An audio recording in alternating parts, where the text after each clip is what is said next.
In the last program, you picked out some problems that needed really inventive ideas.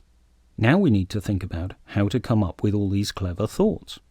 There are lots of different ways to create ideas, and over the next 5 programs, we're going to explore some of the most popular ones. Before we start, we need to introduce you to some guidelines that will make a huge difference to the effectiveness of any idea generation tool you want to use. These guidelines were developed in the early 1950s by a man named Alex Osborne. Osborne wanted to help his friends dream up better ideas, so as an experiment, he asked them to follow 4 simple rules.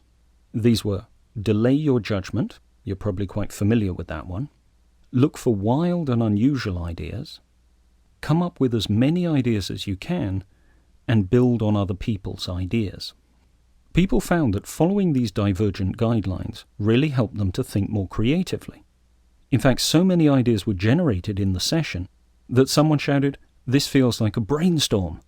And that's where the word brainstorming comes from. Brainstorming is the simplest of the 5 techniques that we're going to show you. In order to brainstorm, all you have to do is follow the guidelines and write down all your ideas. However, just because it's simple doesn't mean that it's easy to do. For that reason, we're going to demonstrate each of the tools by using a play problem. Once you're comfortable with the tools, you can then apply them to your real problems. Here's what we'd like you to do. Find some way to capture your ideas. Now you can use your workbook, your cell phone, or whatever else you want. The only requirement is that you need to be able to carry it around with you easily. Keep the Divergent guidelines in your mind. Following them makes a huge difference to your creative ability, and don't give up. Most people find it easy to come up with a few ideas, and then they hit a barrier.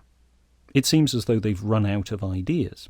However, if you relax and remember that you're actually a very creative person, you will be amazed how many more ideas pop into your mind. The play problem we want you to think about is, how might I get really fit? We want you to think about this problem for the rest of the day. You may like to write it down and put it somewhere that you're likely to keep seeing. Every time you think of a new idea, no matter how strange it may seem, please write it down. Every so often, look back at the list of ideas and try to build on some of them. See what sorts of wild and crazy thoughts you can dream up. You don't have to share these ideas with anyone, so let go of your judgment and just explore. See you in the next program.